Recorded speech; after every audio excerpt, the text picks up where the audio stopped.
Hello students, Hindi की class में आपका स्वागत है।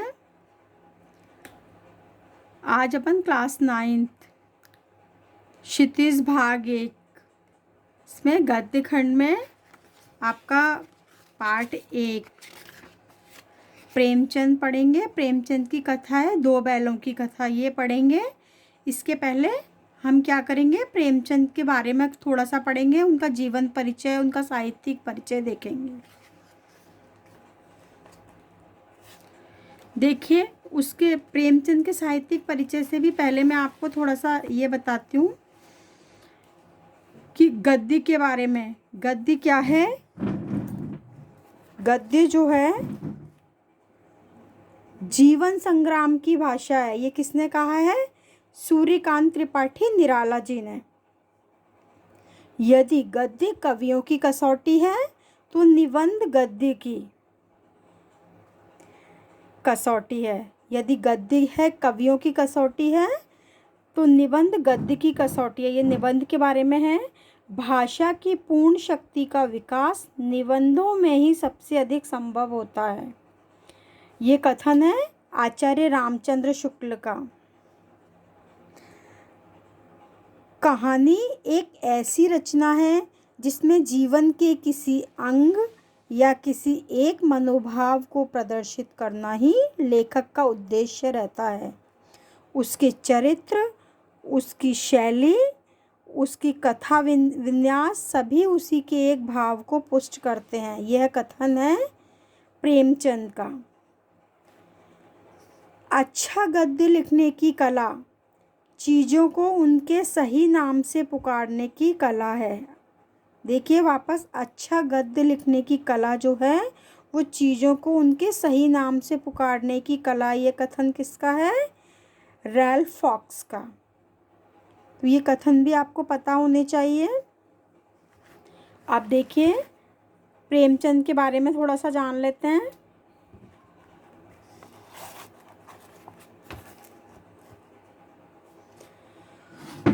प्रेमचंद का जन्म 1880 में बनारस के लमही गांव में हुआ था।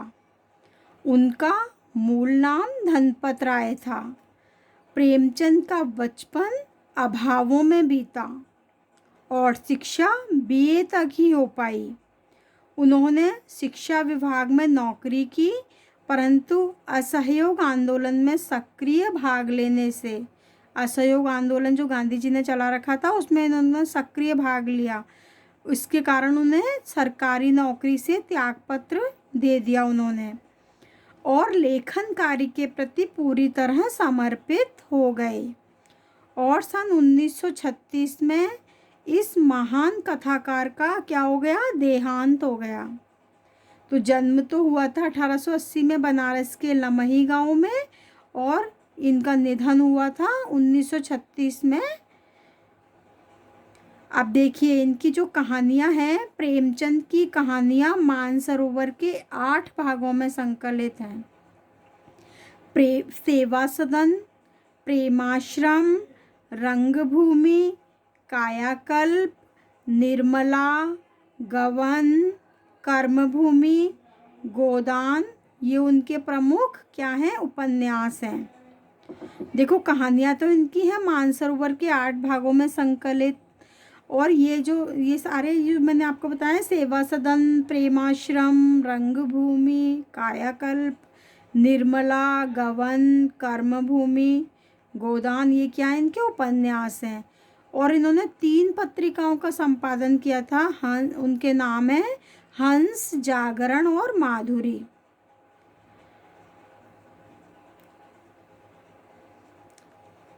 अब देखिए, कथा साहित्य के अतिरिक्त प्रेमचंद ने निबंध और अन्य प्रकार का गद्य लेखन भी प्रचुर मात्रा में किया। उन्होंने सिर्फ कहानियां ही नहीं लिखी, और भी कई प्रकार का गद्य लिखा है।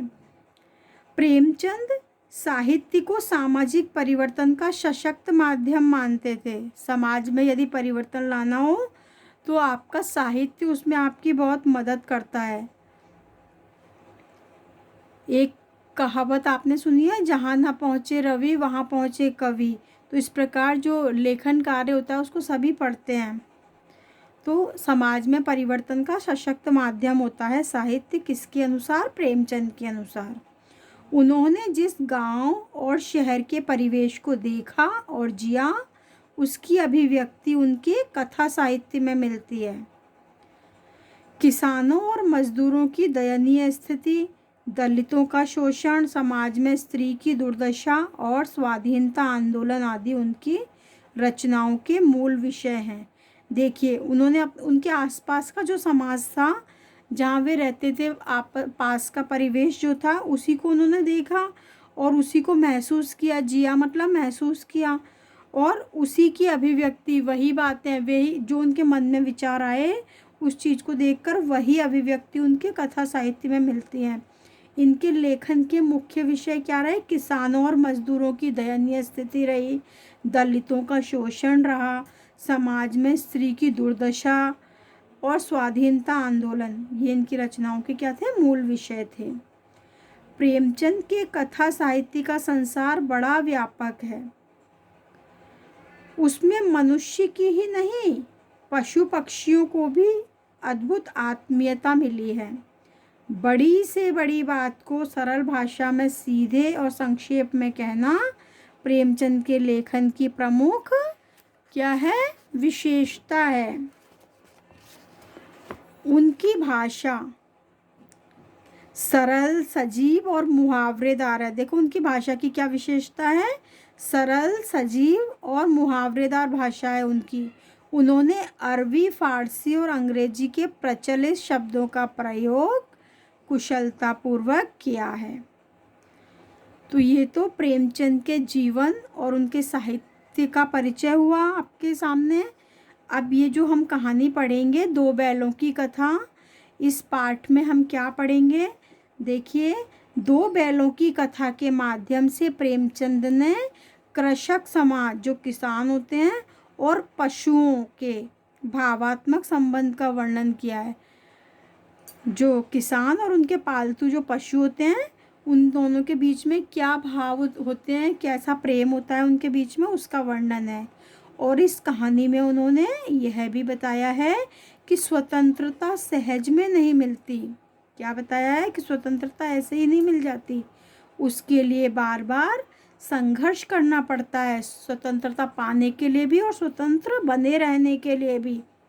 इस प्रकार परोक्ष रूप से, मतलब सीधे रूप से, यह कहानी आज़ादी के आंदोलन की भावना से जुड़ी हुई है। पात्र तो इसमें पशु हैं, लेकिन वास्तव में यह कहानी आज़ादी के आंदोलन की भावना से जुड़ी है। इसके साथ ही इस कहानी में प्रेमचंद ने पंचतंत्र और हितोपदेश की कथा परंपरा का उपयोग और विकास किया है। पंचतंत्र और हितोपदेश की कथा परंपरा क्या है? सुखद अंत, है ना, और उसमें प्रकृति को, पशु पक्षियों को स्थान मिला है। तो इस परंपरा का भी प्रेमचंद ने इस कथा में क्या किया है? उपयोग किया और उसको और आगे बढ़ाया है, उसका विकास किया है।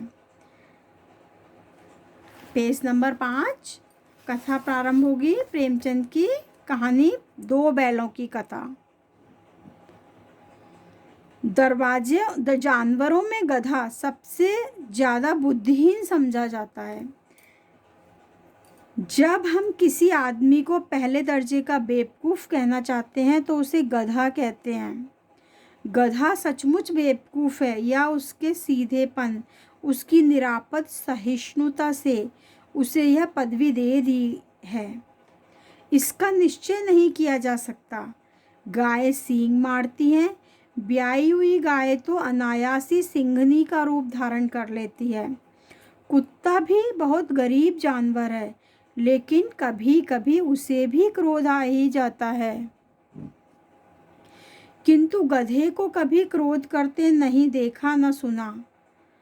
जितना चाहो गरीब को मारो, चाहे जैसी खराब सड़ी हुई घास सामने डाल दो, उसके चेहरे पर कभी असंतोष की छाया भी न दिखाई देगी।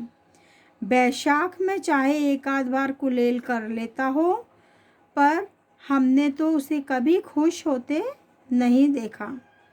उसके चेहरे पर एक विषाद स्थायी रूप से छाया रहता है।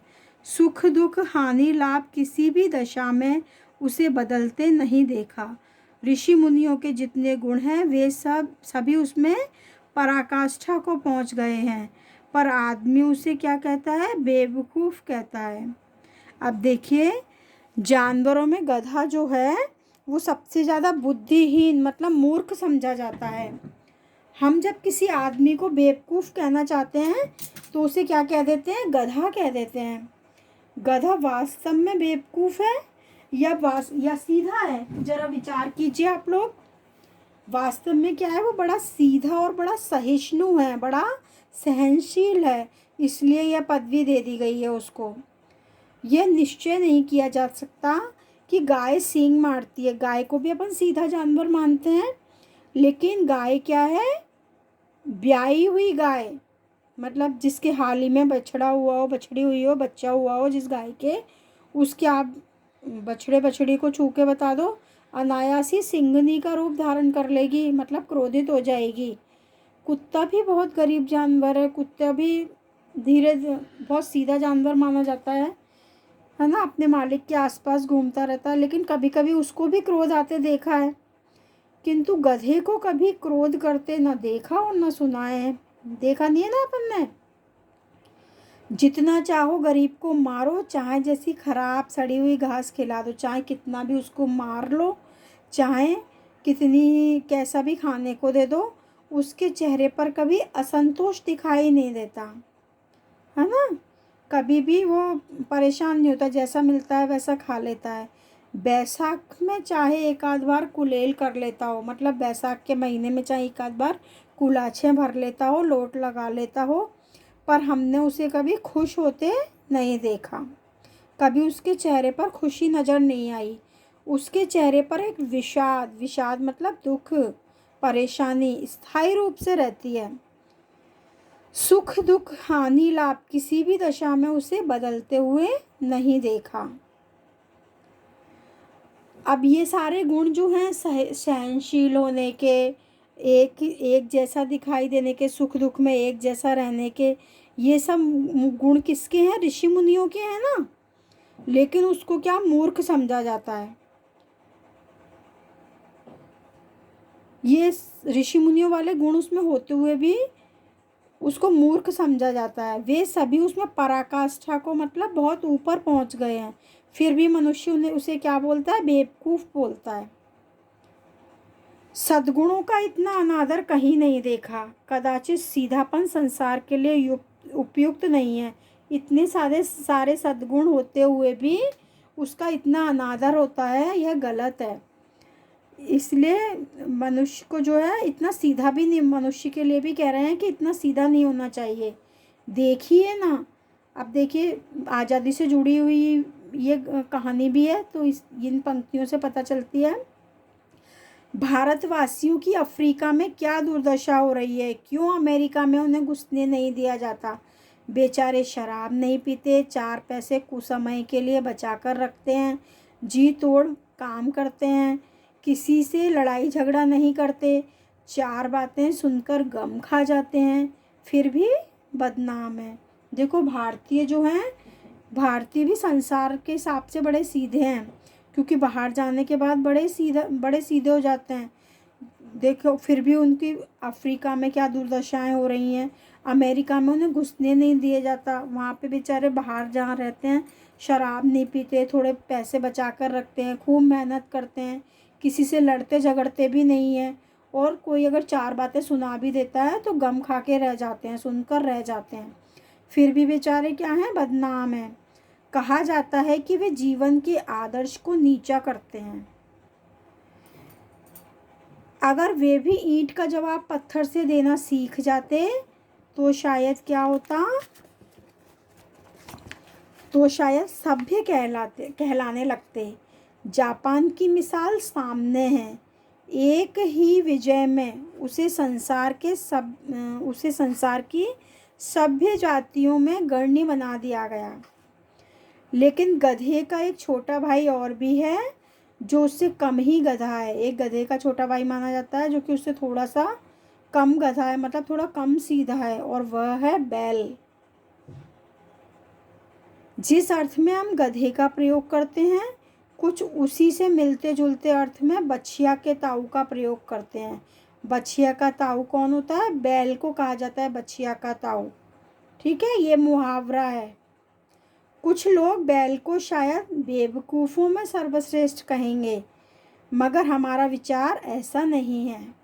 वास्तव में ऐसा नहीं है कि बैल भी बेवकूफ़ है। बैल कभी कभी मारता भी है, कभी कभी अड़ियल बैल भी देखने में आता है, और भी कई रीतियों से अपना असंतोष प्रकट कर देता है। अतएव सीधेपन में उसका स्थान क्या है? गधे से थोड़ा नीचा ही है। अब इसके बाद कहानी प्रारंभ होगी, वो अपन अगले वीडियो में देखेंगे। Thank you.